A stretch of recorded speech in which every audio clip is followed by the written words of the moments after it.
On est pris pour le compte. Allez, on va dire que c'était un oui. Ouais. Il était une fois un chevalier du nom de Bisclabrette. Il était beau, grand, fort, aimé de tous, et notamment de son roi. Mais il était aimé aussi par son épouse, qui l'attendait et l'aidait fidèlement dans son foyer.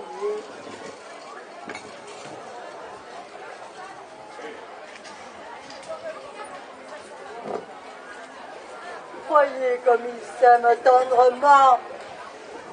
Mais personne n'est parfait et Bisclabrette fait partie du lot. C'est pas moi là. Figurez-vous que lors des pleines lunes, Bisclabrette s'en va pendant 3 jours. Son épouse se pose des questions, entendez-les. Et allons, où pars-tu pendant 3 jours?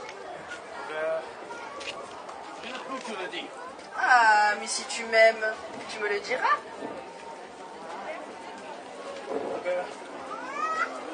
Je transforme en loup-garou. Mais allons, es-tu vêtu ou es-tu tout nu?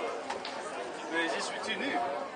Mais je suis en forme. Ah! Tout nu et tout poilu va-t-il dans les bois lorsqu'il se transforme en loup-garou?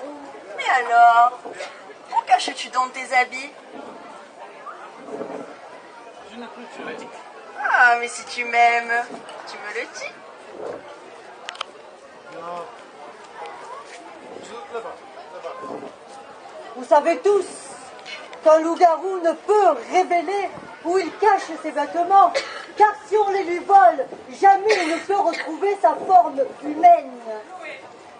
La pleine lune arrive et Bisclabrette doit partir dans la forêt.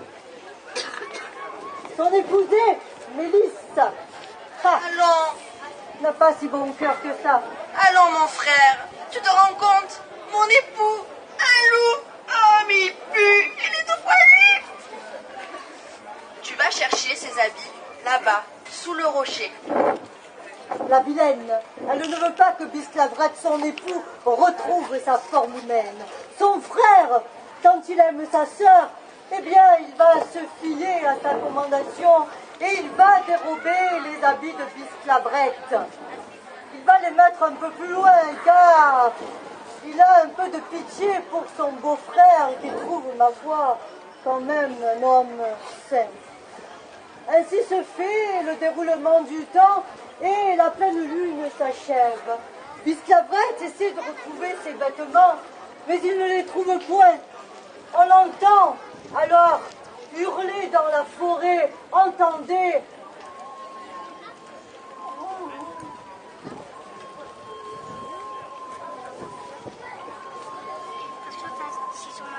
Il ne peut revenir.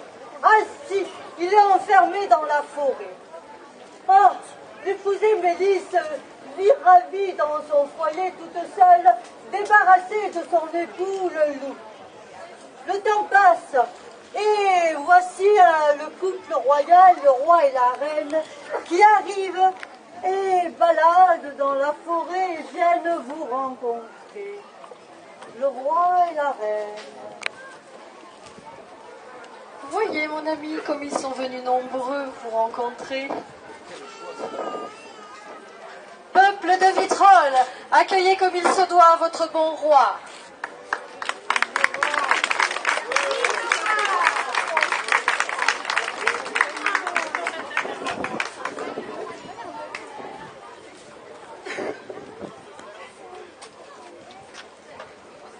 Ainsi, ils visionnent, ils marchent dans la forêt.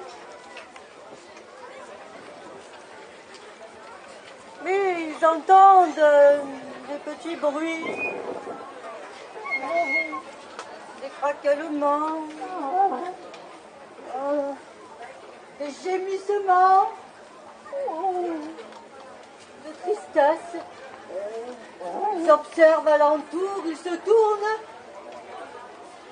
Que voit-il?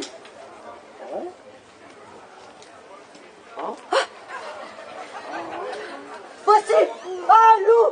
Cachez-vous, Un loup mon roi. énorme qui arrive de la forêt. Mais qu'est-ce donc?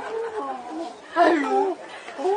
Oh, il n'a pas l'air très bien méchant.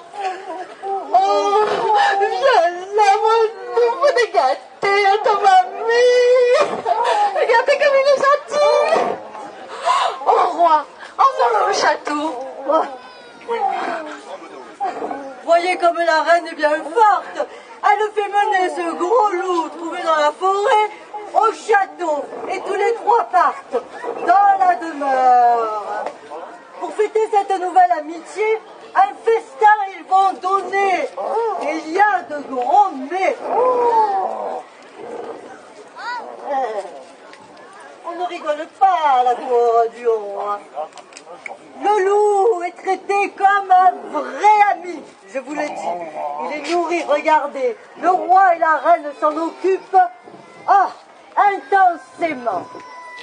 Mais soudain, lors du banquet, le loup reconnaît le frère de sa femme, son beau-frère. Et d'un seul coup, il veut se jeter sur lui. Le roi l'arrête tout aussitôt. Oh, mon roi, ça suffit maintenant. Il a trop vécu au château. Il a besoin d'un peu de liberté. Retournons au bois. Exactement. Enfermer un loup, cela ne se peut. Emmenons-le dans la forêt. Le roi le mène, le pauvre loup, le bisclavret. Et là, il se retrouve en tournant devant la maisonnée de son ancienne épouse. Elle se redresse, étonnée, et le loup se jette sur elle et lui mange le nez. Le roi, ma foi, est fort surpris, mais il se doute et il met à genoux la dame. Oh mon roi, mais ce n'est pas ma faute, c'est mon époux, il pue, il est poilu, je n'en veux pas. Alors, j'ai confié mon frère d'aller chercher ses habits. Tu ne mérites pas. Oh mon roi, accordez-moi. Point de grâce, la reine, point de grâce pour la mécréante. Tu es banni, file du royaume. On ne veut plus te voir ici. Bien fait, bien fait. Rentre chez toi. Bien fait. Ouh, ouh, ouh, ouh. Et ainsi, le roi va retrouver les habits que le beau-frère avait cachés et il va lui redonner. Ainsi, Bisclavret va retrouver sa forme humaine. Oh, le beau chevalier. La reine alors fait une proposition à Bisclavret. Oh, Bisclavret, tu vas reprendre ton royaume. Tu vas redevenir le roi de ton... Mais Bisclavret voudrait, mais il préfère rester auprès de son bon roi pour répondre à son amitié. Il a aimé, même s'il était poilu et puant, alors que sa femme ne l'a point fait. Ainsi, Bisclavret laisse sa maisonnée et reste auprès du roi et de la reine en fidèle amitié. Ainsi se fait l'histoire de Bisclavret. Merci. Tu es dans le rôle de la Mélisse mauvaise. Bravo. J'ai et le roi